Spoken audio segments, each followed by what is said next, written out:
Arktikалық мұхиттар аралдарымен ерекшеленеді. Канаданың жағалауларының Атлант мұхиты, Тынық мұхиты және солтүстік мұхит шайып жатыр.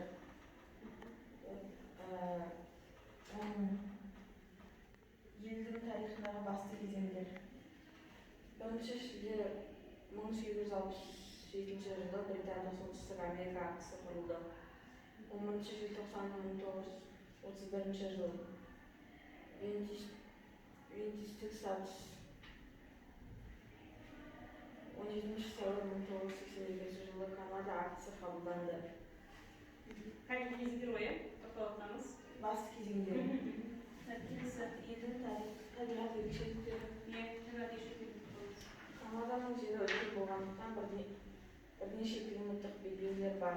Мысалы, ең солтүстік аймағы арктикалық белдеуде орналасқан. Одан төменгі жерлері субарктикалық белдеулерде орналасқан.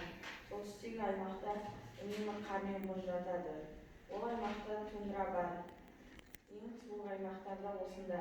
Ал Британдық Колумбия жерінде жайма-шуақ жауынды маусымдар болады. Бұдан бөлек солтүстікке жақын орналасқан жерлерде 6 ай бойы қар жата береді.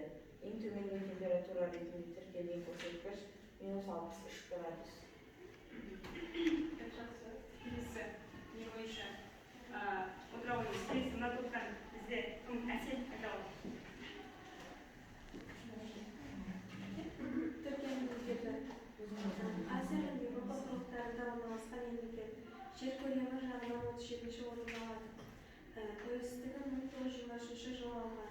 Осман империясының құлдырауының нәтижесінде пайда болған мемлекет. Ежелгі Осман империясының астанасы тарихи қала Стамбул қаласы болған. Кейін елдің астанасы Стамбулдан Анкараға көшті. Анкара Түркияның қазіргі ресми астанасы. Түркияның Стамбулдан кейінгі екінші үлкен қаласы. Түркияның табиғи жағдайлары өте алуан-түрлі.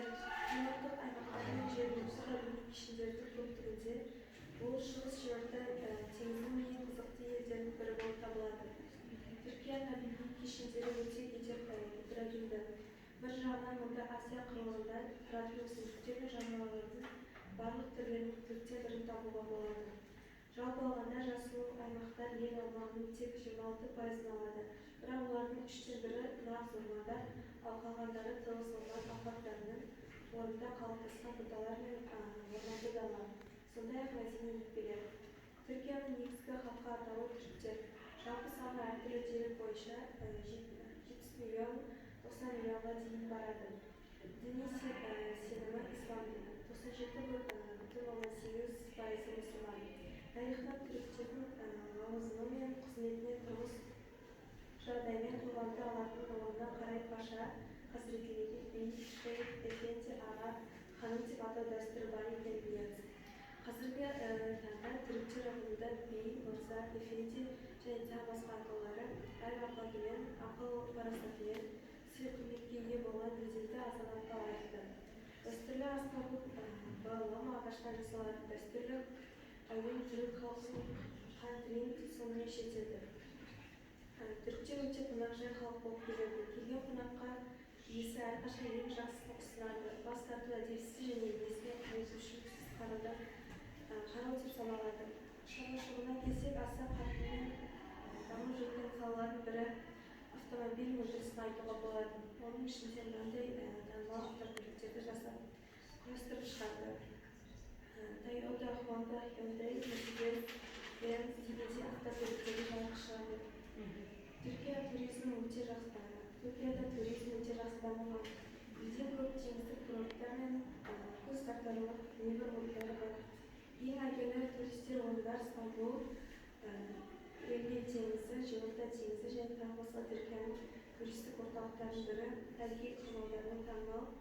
Олар Сұлтанахмет мешіті, Сулейман мешіті, Рүстем Паша мешіті, Фатих мешіті, Мехмед Сұлтан мешіттері, сонымен қатар Түркия әлемге экологиялық таза курорттармен танымал. Олардың қатарына Анталия, Кемер, Алания, Билек жатқызуға болады. Түркия курорттарында туристер жоғары дәрежеде демалып қана қоймай, сонымен қатар керемет көңіл көтерілетін болады. жақсы. Енді қараңыздар, екі топқа отырамыз. Енді екі топта бір-бір мемлекетке тоқталып өтті, иә? Енді осы бойынша сіздердің алдарыңызда оқулықта не бойынша жоспарлар бар. Осы бойынша бағалайтын болсақ, екі топ бір-бірімізге бағалайтынша, немесе бойынша, жасаған жұмыс бойынша, айтқан тапсырмасы бойынша. Бірінші, не бойынша елдің несіне, есептік картасы қайда орналасқан, қандай неде орналасқан сипаттама берді ма? Кім айтыда? Берді ма? Жоғында топ немесе берді ма? Берді. Келесі елдің астанасы туралы, оның тектоникалық деректері туралы айтты ма? Айтты ма? Айтты. Ел тарихында басты кезеңдерге тоқталды ма? Тоқталды, иә?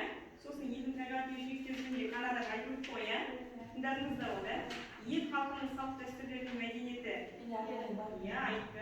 Ел шаруашылығының басты салалары айтылды. Келесі елдің туристік нысандары жөнінде айтылды ма? Айтылған жоқ па? Канаданың. Айтылған жоқ солай ма?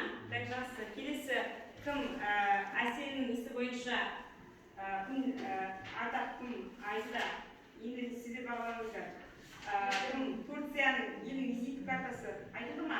Айтылды. Келесі ел астанасы туралы айтылды ма? Айтылды. Келесі елдің тарихына басты кезеңдер айтылды. Қалай қалыптасқан туралы, иә? Табиғат ерекшеліктері айтылды. Келесі орманды туралы айтты ғой. Ел халқы салт дәстүрлері мәдениет туралы айтылды. Елдің шаруашылығының басты салалары жөнінде айтылды, иә? Машина құрастырады деді ғой. Келесі елдің туристік нысандары айтылды ма? Қай жерде демалуға болады деп? Айтылды ғой солай ма? Химер, Анталия деген секілді мына нелерде, курорттық нелерде жерлерде демалуға болатындығы жөнінде айтылды. Так, жақсы. Олай болса, бүгінгі числоны салайық. Так, бүгінгі число 28-і.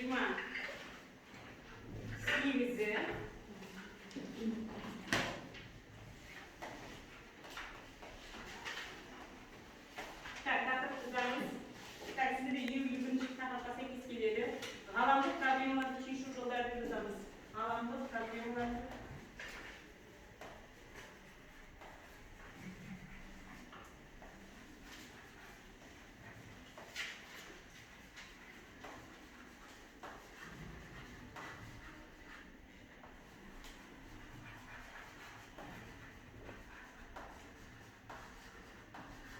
Ол бойынша бүгінгі біздің сабақтың мақсаты ол Қазақстан аумағында көрініс тапқан ғаламдық проблемаларды анықтаймыз. Және де екінші ғаламдық проблемалар, оның ішінде Қазақстанда көрініс тапқан байқалып отырған проблемалардың алдын алу немесе шешу жолдарын ұсынамыз. Осы орайда сіздерге екі тапсырма екі топқа ұсынылады. Олар сіздерге алдарыңызға таратылады. Біріншісі шөлейттену мәселесі, Қазақстанда шөлейттену проблемасы жөнінде сіздерге мына жерде берілген кестені әртүрлі көріп отырасыздар, иә? Так, дискрипторы мына тапсырманың артында тұр, соған басып қаласыздар. Сіздерге Қазақстандағы экологиялық проблемалардың біреуін өздеріңіз таңдап аласыздар, сосын сол бойынша талдау жасайсыздар. Оны сіздер фишбол әдісі арқылы, яғни балық қаңқасы әдісі арқылы жүзеге асырасыңыздар. Так, фишбол әдісі бойынша сіздерге осыны сызасыздар ортаға, сосын ана Каспий теңізі несі бойынша, или там не Арал теңізі, қайсысы Семей ядролық полигоны, сол үш проблеманың біреуін қарастыра отырып, шешу жолын, пайда болуын, сосын салдары жөнінде, сонда қорытындысы сөзбенге не істейсіздер, айтасыңыздар. Мәтін жүргізсеңіздер.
жалпы ғаламдық проблеманы бір мемлекет өзі шешу мүмкін бе? Шешу мүмкін бе ғаламдық проблеманы, мысалы ашаршылық проблемасын, немесе тұщы сумен қамтамасыз ету проблемасын дүниежүзі бойынша бір мемлекет шешіп беру мүмкін бе? Жоқ, әрине солай. Бұл барлық мемлекеттердің несін? Иә, барлық мемлекеттердің бірігіп шешім қабылдауын, бірігіп іс-шаралар атқаруын қамтамасыз етуді талап етеді солай ма?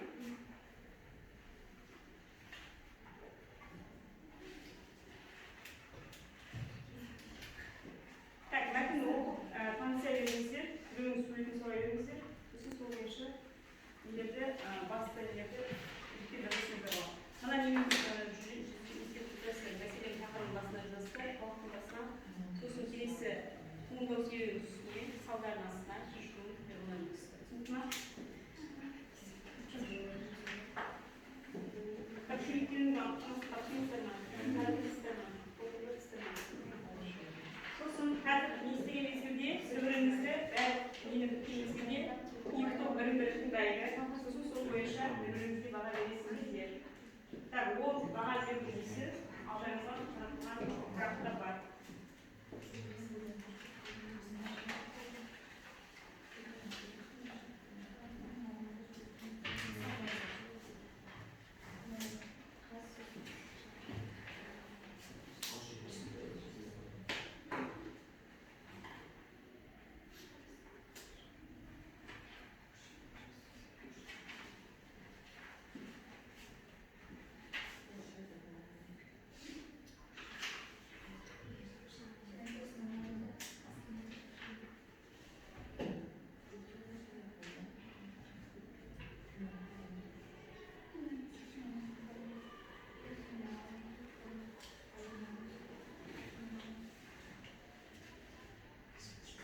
Екі неде мәселе бойынша төрт неден скриптіден берген каждый екі пайда бағаланады. Естеріңізде болсын. Сонда 8 пайда жолы.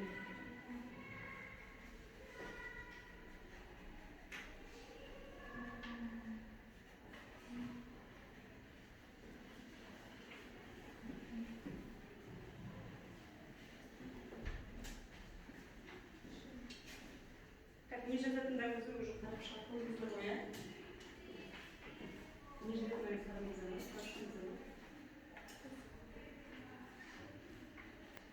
Сосын конечно, онда демейсіздер, иә? Жазылмаңыздар уже.